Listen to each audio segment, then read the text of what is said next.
Hi everyone, hola amigas, welcome back to another episode of Latinas Power Talk. I am your host, Kenia Vasquez. Thank you for joining us another week. I am so excited. I am going to learn so much on this episode. I already know it. I learn on every single episode, but I am so intrigued and so excited to dive into this conversation. We're going to be talking about education. Education is key, and I'm a big advocate for it, and so is our guest this week. We have someone who's just a powerhouse, and I'm going to let her explain everything that she's doing right now, but help me introduce my guest for this week, Dr. Nohemi Lopez. Yay! Welcome. Thank you for having me. Thank you for being here. Mm-hmm. Tell our audience a little bit of everything that you do, because your resume is on point, girl. I'm yes. Yeah. So my name is Dr. Nohemi Lopez. I am a wife and mother of two little babies that are under the age of 9. A very proud mother. I was born in Mexico. I was raised in California, and I am what is affectionately known as an Arizona transplant. An Arizona transplant. Okay. Transplant. I think I'm kind of like that too. Explain it. Let me see if I have that. My family and I moved over here to Arizona about 6 years ago to pursue higher education. My husband, his master's in fine art. He's a muralist. And I went to pursue my doctorate in education. So I've been in higher ed for about 16 years, working in research 16 years. Mm-hmm. Wow, 16 years. Let's talk about that for a little bit, because 16 years ago, okay, so my math is not the greatest. So that was 2008? No. Is it? Oh, girl, please. Yeah. Sounds about right. Yeah, 2008. Mm-hmm. 2008, I was in 6th grade. Okay. So, rude. No. I'm just trying to think, okay, where was I in 2008 and how was education? Because I know I was in the classroom in 2008. Right. Very different. Very different than the kids that I see now in school. My little cousins, mis primitos, people that I know who have kids in school. In just that short of time, education has really turned digitally. Yeah. And I was just talking to my cousin about it actually today on the phone. I was like, remember when we would have to go to the library because we had to do a project and okay, I think this book, let me open it up. Yep.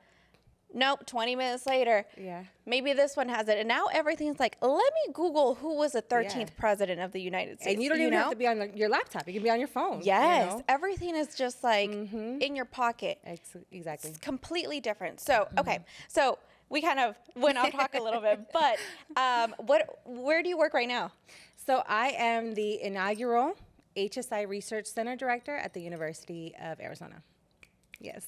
Honestly, such a proud moment. Oh my gosh, that's amazing. So what is a little bit of the work that you do there? So the work that I do there is, U of A is really one of the leading institutions in research around Hispanic serving institutions, emerging Hispanic serving institutions, and they've built already such a strong foundation of research and knowledge acquisition, knowledge sharing, and I'm coming in to help really these giants in this work and a part of a really incredible team of mujeres that are leading the charge on this effort here. So a lot of the work that is centered on advancing equity in education, helping to support the graduation and support and servingness of our Latinx students. One of my first public relations jobs that I ever had was actually in a school district, which will remain nameless, but it was a school district here in Arizona. You know what that means. I know. It was a school district here in Arizona, and obviously I was in the PR department, which is public relations, so a lot of the communication and marketing of it. But I was going to schools. I was going to the schools that they served and taking pictures, and when you were in the classroom, when I was in the classroom, I did notice a difference in quality in education. That was so upsetting to me. I didn't notice it as a kid because I did go to that district as a kid. So when I was a student, I didn't notice it, but I know coming back as an adult, now you see different things. And honestly, this district divided schools where there was West and East schools. East schools were known to be in a lower income communities. And you could see that the level of education was much lower than in the West schools that they labeled. And it was so sad. It was so sad that you're in the same district. The root of the funding comes from the same place, and yet you're prioritizing these communities for XYZ reason, they're all your students. It was really, honestly, like, I was like, it still gets me mad because I'm like, what are we doing? Yeah. What are we doing? Like, everyone should have an equal opportunity to have the exact same resources, the exact same funding, the exact same qualified, seasoned teachers in their classrooms. Right. And that's just not reality. It's not, and it's so layered, right? It's the quality of education that's delivered by the educator. It's also the quality and robust support that the educators get. Right. Because if the educators are not receiving the type of either professional development, financial support, administrative support, then how can they provide the service? So it's this entire trickle down access. It's like a chain. It's of a just, chain. yeah, Absolutely. a domino effect. Exactly. And I think you're right. Like, a lot of teachers, a lot of people that I know who are teachers are just tired because of that. Because either their administration doesn't have their support or doesn't even provide them a safe space sometimes, or they don't have professional development. Or I even remember when I was in, I think this was like 6th grade, so my sister has special needs. So every year she kind of would transfer to a different school, still within the same district. But like 2nd and 3rd grade would be at this campus. 4th and 5th would be at this other one. So one year my mom was like, I am done taking 2 kids to different schools at the same time. So I'm just going to move you to this school. So moved like literally just maybe like 5 minutes down the road. And I remember I started at this one school and they gave us like a workbook for ELA. When I went to that other school, I forgot that I still had it in my backpack, and I was like trying to look for things. I pulled it out, and then that teacher from that other school was like, where did you get that? And I was like, oh, I got it at my other school. And she goes, can I use it because I need to take copies for everyone. Like, this is a great thing. And it's like, it made me realize, like, when I went back, I was like, okay, this is the level of disparities that there are, you know, and it made me realize, like, why? Like, why does this happen? Yeah. And it's systemic. It happens systemically, historically, for a reason. You know, students of color are historically marginalized, historically left out of the table of resources. Faculty of color, teachers of color, educators of color, districts of color, you know, they're often left out of those opportunities to acquire the newer standards of education, the more access and more opportunity to better services, you know? Yeah. And one thing that I never understood, and maybe you can help me clarify it, why do districts pride themselves on, oh, we're 90% free and reduced lunch? Where does that come from? You know, it's really funny that there is this known secret that data can move the needle, but often that data doesn't describe the level of support, right? So that number, they get that funding, that number can show you something, but it's not actually revealing anything. Like, if you'll go on to some, so most of my work has been in higher education. The K-12 is a sector that I'm trying to get into. All of the work that I do is funded by the National Science Foundation or the Department of Education. More recently, the Helios Foundation, I've been working with them too. They're a big organization. They're a huge organization. Yeah, they are. They do incredible work. I've heard great things about them. They work with a lot of intentionality. I'm very honored to be able to work with them now for the first time. But yeah, so the K-12 sector is a sector that's kind of new in my repertoire of working in education. But I know that at least in higher education, we promote like, 80%, you know, job acquisition after college. But sometimes what's important for us to do is peel back. What is the data not telling you? How many students are not graduating? What majors are getting these jobs? Are they the majors that are funded by big corporations like the engineering and the sciences? Is there job acquisition for the liberal arts? Is there job acquisition for the social sciences? So when we think about educational data, we also have to think about what is the data not telling us and not revealing for us. And what have you found? I'm sure you found like so many like cracks, I guess, you know? I live in the crack. Yeah. That sounded crude.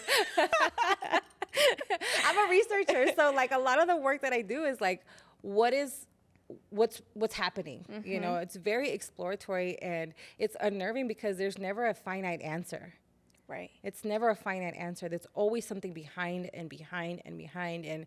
And that's kind of the beautiful thing about research, is that you can continuously peel back the onion, because, again, these systems were in a lot of ways not built for students of color.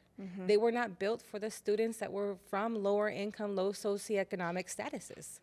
I remember, so in 2020, we all know what happened. Yeah. COVID hit. Yeah. And everyone had to do remote learning for a year at least, right? Yeah. And I remember around the end of 2020 is when I left the district, but one of the last meetings that I did have there that I'll always remember is that they received data. I don't remember where it was from, so I don't know if it was the Arizona Department of Ed or where. But anyway, they had conducted this research, and data showed that because of this year, was it 20? No, I think it was 2021 actually that this meeting happened. Because of the year that had already passed in remote learning, the kids in kindergarten, who started in kindergarten in 2020, they did a percentage of X amount, which I don't remember, but it was a high percentage of those kindergarten students were not going to graduate high school because they were going to be so far behind in their learning that they would have not reached that point, is what that statistic said. And it was a high number. I don't remember exactly, and I don't want to say what percentage, but it was like, it was up there. So there's this concept that's called asset-based versus deficit-based thinking. Asset-based is, you think of these students with all of the assets that they bring to the classroom, right? They're bilingual, they maybe come from multi-generational homes, they have familial support, although they may be first-generation students, right? The deficit thinking is, these quote unquote poor kids of color, or poor kids slash students of color slash students that are first generation, they are deficient in ability and skill and opportunity to succeed. And unfortunately, a lot of students of color are seen through that deficit-based lens. So a lot of the work that I have worked with Hispanic serving institutions and emerging Hispanic serving institutions for several years now, providing professional development across the country in STEM, which is what? Predominantly white, predominantly male, right? And so it's trying to educate these faculty to relinquish this deficit-based lens and how they view their students, intentionally or unintentionally, and try to shift the mindset to an asset-based thinking. Right? Because it's absolutely absurd to just assume, based on ethnicity, demographic, SES, that these students will not graduate high school. And it's something that I take very personal. I've been very passionate about advocating for, students of color, communities of color, women of color in these spaces, because that is rampant. It happens all the time.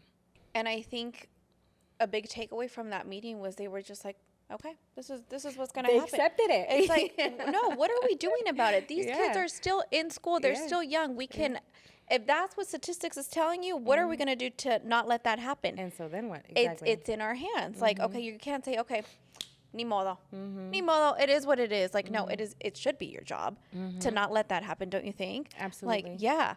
I want to talk a little bit about the difference between equity and equality in education, because I think those terms sometimes are misinterpreted. Yeah, I think that they've been used kind of interchangeably. I think that historically in education, we've talked a lot about equality, right? And equity is, although it's been a term that's been used still for many years, it's emerging now as a more powerful source in education. So we can think about equality as like a door, right? Equality means everyone, you guys can all walk through this door. I open the door so everyone can walk through it. Equity means I open the door and I create the pathway so that those that don't know that the door exists, know that the door exists, have access to the door, can walk through the door. So equity is speaking to access and opportunity and knowledge sharing and reaching the demographics that need it the most, right? So equity is intentionally providing pathways to success, access and opportunity, and equality is just, here's the pathway, right? Right. It's like one is like opening the door. The other one is like, okay, what are we going to do once we're here? Right? And being intentional about reaching out to the people that historically would never have known this door even existed. Yes. Right? Yes. And this is like, equity could look like, you know, recruitment materials being just English, right? Like just existing for everybody, and being bilingual. Existing for the needs of people who speak different languages. That's equity, right? Why do you think sometimes in the Latino community, we are not aware of all the resources that are available to us? Ooh, and that's also systemic. It's also layered, right? I think that there are not as many efforts that advance equity in that way, because I think that some people might find it burdensome to be intentional to reach out to parents, families. I think that the burden of the student, many people probably listening are from immigrant families that had to grow up translating to our parents. Yes. Right? That puts the onus and the burden on the student who is just trying to show up in the classroom to just learn. That is not our lived experience. We show up in the classroom and we're navigating imposter syndrome, being first generation students, being the only, being the other, and then learning something for the first time and going home and either telling your family, like, this is what I've learned, and or just sitting in a state of like, this is so new, right? And we all know what it feels like to be in new spaces. Yeah. It's overwhelming. It's overwhelming, and it takes time to get comfortable Absolutely. in that space. Yeah. One of the biggest things that I've realized is that there is not an equal amount of communication among parents that are Latinos, for example. Like, so, like I said, my sister has a special need, right? And my mom, like, she was like movida. She was like, I don't know, but I'm going to figure out what resources I can get my daughter. And I always give her that credit because she doesn't know English super. She's not proficient in English, right? But she went out there and she was like, I'm going to look for resources. And years later, this was maybe like 2019, she came across a coworker. She was fairly new in the company, and they were talking, and they're like, oh yeah, the coworker had a daughter who was 30 years old at this point and had a special need. And my mom goes, oh, does she have physical therapy, speech therapy, occupational? No. And then she goes, has she ever had an IEP? No. And this was a Latina mom. And she goes, no one ever told me. She never once even knew that these resources of having a social worker, of enrolling in DDD, were something that were out there for her daughter. And it's like 30 years, she could have had all this help, all these therapies, all these resources, y nadie nunca le dijo. Like, we're kind of doing a disservice to our people. We are. To the future, too. We are. Yeah. And I think that there are, you know, I know that at least the case, so two things. I know that the case, at least in higher ed, is that the people that are the ones responsible, quote unquote, for delivering information to help the students, you know, transfer successfully and graduate successfully are like academic advisors. But the data shows that there's like one academic advisor for a population like 400 to 600 students. Right. So they're burnt out, but the institution is not investing in more people to deliver that service. Now we have like ChatGPT and other people that are working online, but that's still the historically the person. The other thing is that I think that what the pandemic showed us is that parents also would benefit from being resourceful. Advocating for their students, advocating for advancing their education. I think that what the pandemic showed us was that a lot of us as parents, and I had kids that were homeschooled during, I was working full time, was teaching part time. The kids were being homeschooled. My daughter was in kindergarten at the time. We would leave our kids at school and be like, that's where the education occurs, is over there with those people. And then they come and they just be at home being at home. The pandemic showed us that that's not the case. Education starts at home first. So it was a rude awakening for a lot of us parents where we're like, well, damn. We gotta teach these kids too. I guess we're teachers too. We're teachers too. And so a lot of ways, the lack of resources, lack of knowledge, lack of awareness is also a systemic problem, right?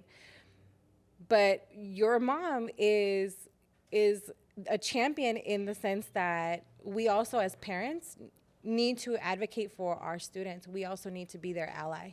If we don't like look for stuff for ourselves, like no one is gonna come and just like, here you go.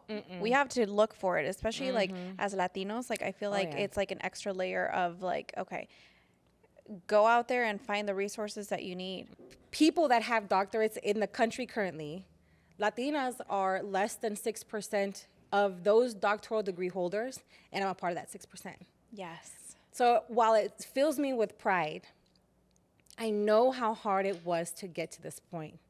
I know how little resources that I had.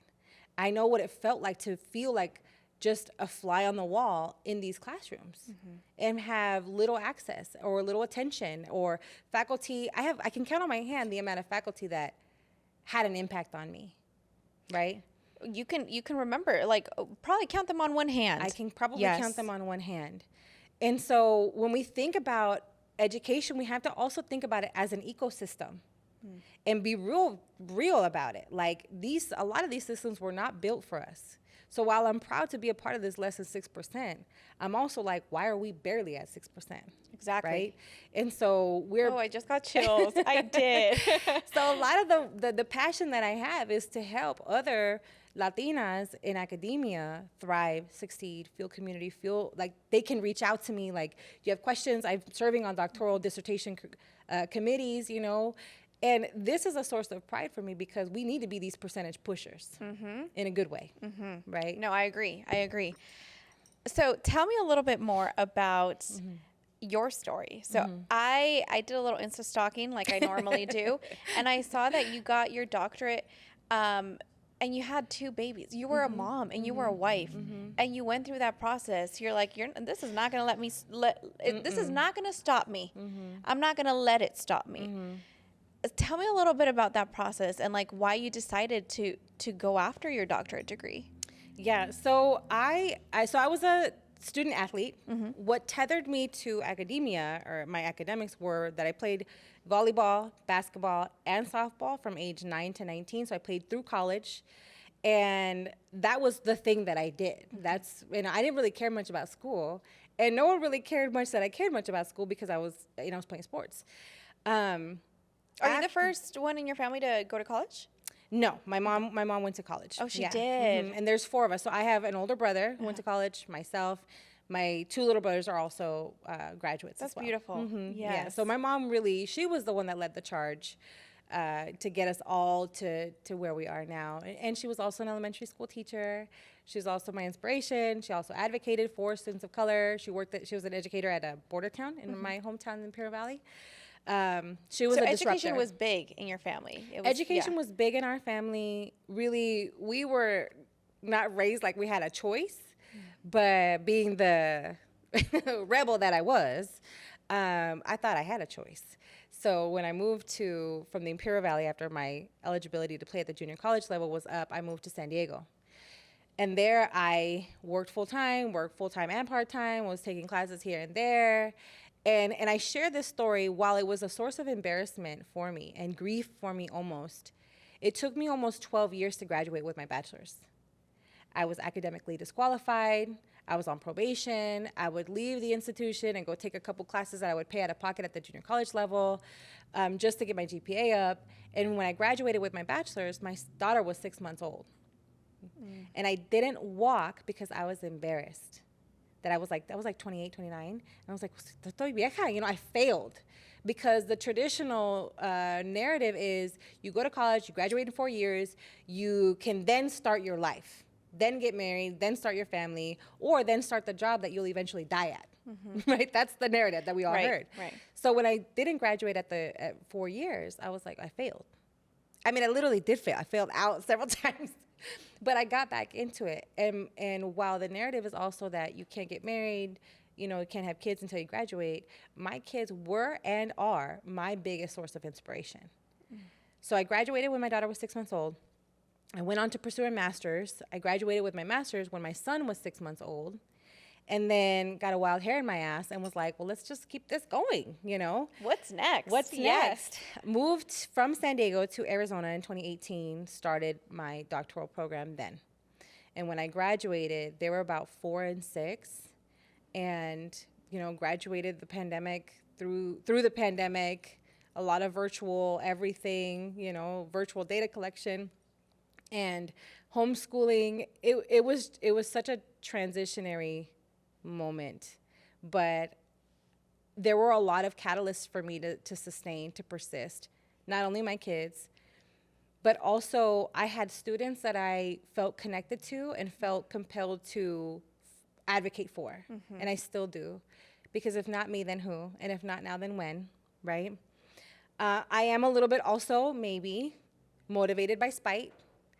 There was one faculty member, and I tell this story often and in a positive way, that had said that I was naive to think that I could manage all of that I intended to because I'm a wife, because I'm a mother. Like, how can you, what do you mean? You want to teach and work and go to school?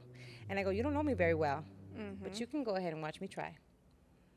And when I received the Ed Pastor Outstanding Graduate Student Award at ASU at the Hispanic Convocation, this person was on stage and heard me share this story with over 5,000 Latino, Latinx, Hispanic people in the audience. And he did. He watched me try. We're slowly changing that ignorant idea that just because you become a mom or just because you get married, that's all you're going to be. Like, it's sad that I don't think men get this. I don't think men get this at all of like, oh, you're a dad now. Like, okay. Like, they think like you're done, right? That's all you're going to be. No, it's like, why are we putting this pressure on women? We can do it all. And we are doing it all. Like, That's you're right. proof of that. That's you know what I right. mean? I think we're slowly changing that narrative, and you probably like a slap in his face. You know what I mean? Take back your words. I don't know That's if it's right. eat your words. Yes, eat your words. But it just like, it honestly pisses me off when people just put us in a box and say, this is all you're going to be. No. We live in and out of those boxes. I remember when I told, because again, I've been working in research 16 years, when I told my PI, principal investigator, that one of the research projects that I was working on, that I was pregnant, I was scared. I was so scared. Me a correr, I'm gonna be out of a job, just because I was pregnant. I told him I was pregnant. He was like, "That's dope! Like, congratulations! Why you freaking out?" You know? And he was and still is a mentor of mine, but it was the perception of, you are less valuable as an employee, less capable as a member of society, because your job is to only be a mom. And I hated that I was riddled with that fear, because that's the societal norm. The beautiful thing is that we see so many more female professionals, mothers, you know, people that are thriving in spite of those societal norms. And still, they exist. And still, we fight back. And we persist, and we break barriers, and we break the glass ceiling, and we pass the hammer back down to the women behind us. Right? Yes, that part. That part. You guys are paving the way, because there's people coming. Yeah. There's people coming. There's people looking at you. There's like little girls who are like gonna be, hopefully they're not told the same thing. But if they are, they're gonna be like, no, I'm fine. Because I'm not gonna be the only one, and I'm not the only one, and she did it too. You know, it's powerful. It's powerful.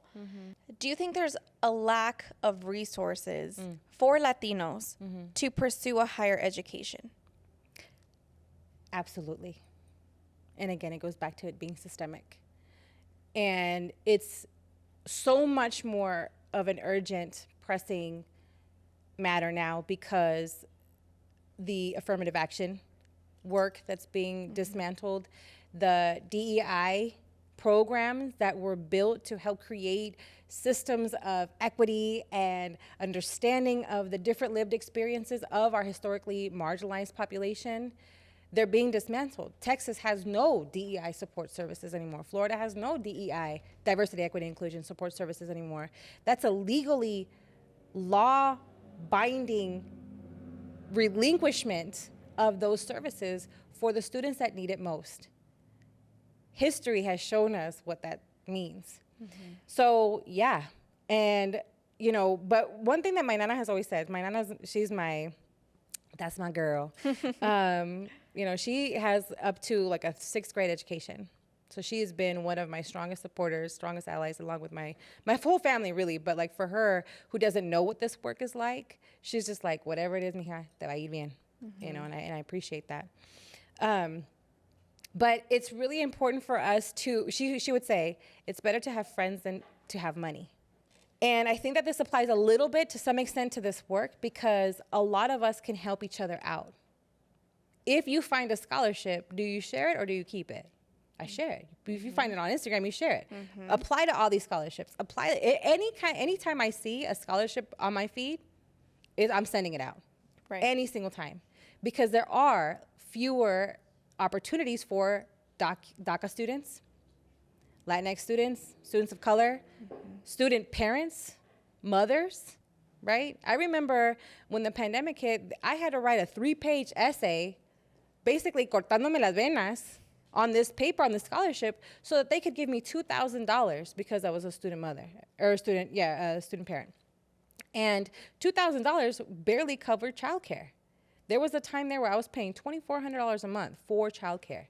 Oh my gosh. And that was a drop in the bucket. Did I apply? Yes. Was it difficult? Yes. Even at the doctoral level, a lot of these scholarships are also inaccessible, counterintuitive.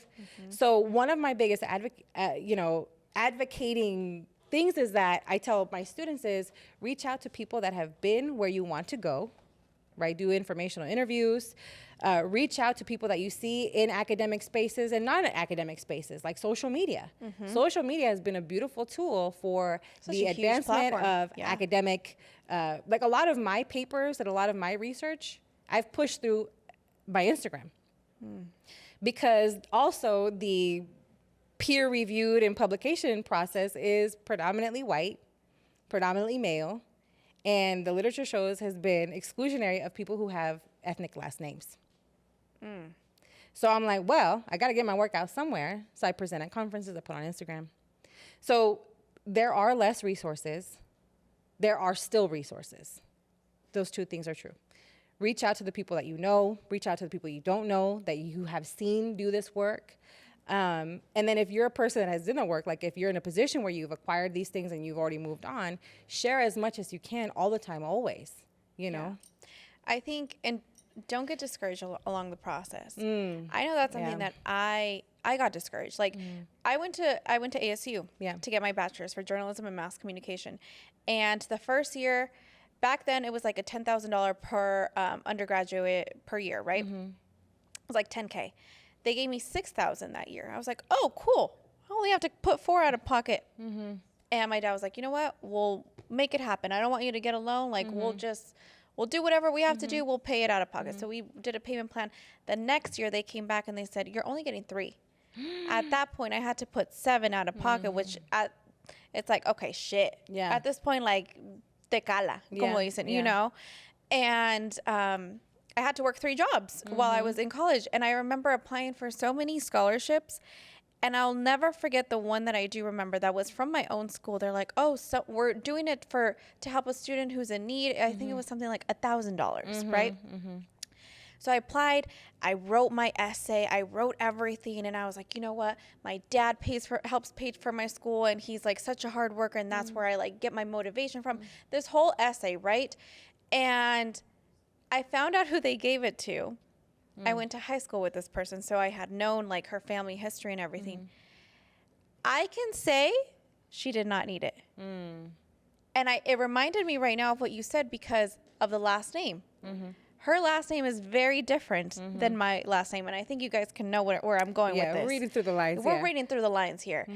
And I remember being so disappointed and so upset that I'm like, how can you not see that there's people out here, there's probably people out here who needed more than me. But how can you not see that these scholarships are meant to help someone? It's so upsetting. So I know I got discouraged, but I know like there's a lot out there. I think don't stop looking. Like the moral of the message is don't stop looking, you know? And I think that like So I've been on probably all sides of this spectrum as the applicant, as the reviewer, and now in this position is I provide professional development for the people that are putting out these scholarships, right? Historically, it's like what looks good on paper. A++, 5-star student, that's the person that gets the money. So, but that's also part of the narrative that we have to dismantle, right? So I tell the people, if you're gonna create a scholarship and you wanna promote equity, you need to be able to look across these applications and think, who needs access? Who would benefit from these opportunities? And who can you serve? Because as faculty, sometimes we stop thinking that we are supposed to be working in the spirit of service of our students. Exactly. And I understand that faculty are burnt out and educators have a hard time, but that's the role, is that we are to serve our students in a lot of ways. And you make a good point. So sometimes they look at like, oh, is it the A+ student? Right. Okay, but if you let's break it down. If someone has to work 2 jobs, let's say, to get to school, maybe they're not A+. Maybe they're getting like a few 80% here and there. You know what I mean? Because they had this short of a window to study and cram all the information. Right. So that's where you should, where institutions should really start opening up their minds of like, yes, I do understand, like, keep good grades. You know what I mean? Yes. But sometimes it is hard when you're trying to balance everything else that you're trying to do just to afford being in that seat. And it goes back to this asset-based lens, right? So if I was reviewing scholarships now and I would see a student that's got 2-3 jobs and maybe like a 2.7 GPA or a 3.0 GPA, I'm thinking, wow, they have a full course load. No, they don't have a 4.0, but they are able to continue in a full course load with 2-3 jobs. This person is determined, right? Yes. Not this person is failing. That's the deficit mindset. The asset-based mindset is to see all of these different attributes and contributions to their success that they're putting forth. It's our job as educators and leaders in the education space to be like, I see you. Because so often, and more often than not, most students of color struggle with feeling like they belong, with their sense of belonging, struggle with feeling seen and heard, and we have to take the onus of that. We have to create these cultures of cariño for our students so that they feel those things and thrive. What is a piece of advice that you would tell someone who's struggling right now to see the light at the end of the tunnel? Like they want to be in school, they really do, but it's like one obstacle after another, and they're struggling to really like see the light. Yeah. So before, back in the day, I would say, stay persistent, stay resilient. That's just stay the course, hard-headed, firm on it. And I do think that there's truth to that. That message will reside in someone else's spirit. Right now, I want to say, have compassion for yourself. Give yourself some grace. Give yourself a little time to rest, breathe deeply, reset, but stay focused. You belong. Si se puede, tú si puedes. You are one of a lineage. You can change your entire family, course, and structure by continuing to stay on this path, and you can. One last question. Okay. What do you want your legacy to be? Whew, that's a good question.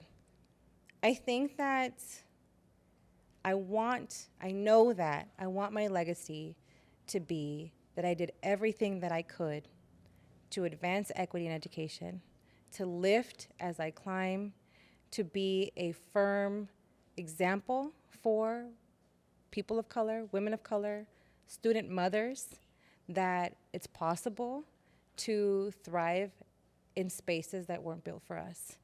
And I will continue to fight for that. And I hope that does become my legacy, so that the education ecosystem looks different for our babies and our babies' babies. Love that. Amen. Where can people find you? So you can find me, my Instagram is doctora.lopez, and I'm on LinkedIn, and I'm on Twitter, Nohemi Lopez. Love that. Thank you so much for your time. Thank you. For everything that you're doing. Like, honestly, you're making change. I hope you understand that every day. So. You are paving the way for other Latinas, other women of color, mothers, like you said, to believe in themselves, to know that there's a possibility, to know that this is not just everything. Where you are right now is not everything you're going to be for the rest of your life. Absolutely. You're destined for more. So, oh my gosh, I got chills during this interview, but thank you so much for your time, for everything, and just who you are. Oh, honestly, thank you. I love appreciate it. Yeah. this. This is such an incredible opportunity. It's my first time doing something like this. So thank you for inviting me. I'm honored. The first time here Yes. on Latinas Power Talk. And thank you for tuning in, and make sure to subscribe to our YouTube channel. I do want to say before we conclude, I believe in you.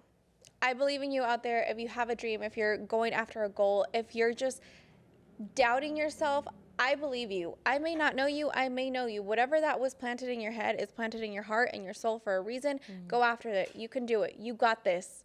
I'll see you here back next week on Wednesday. Bye.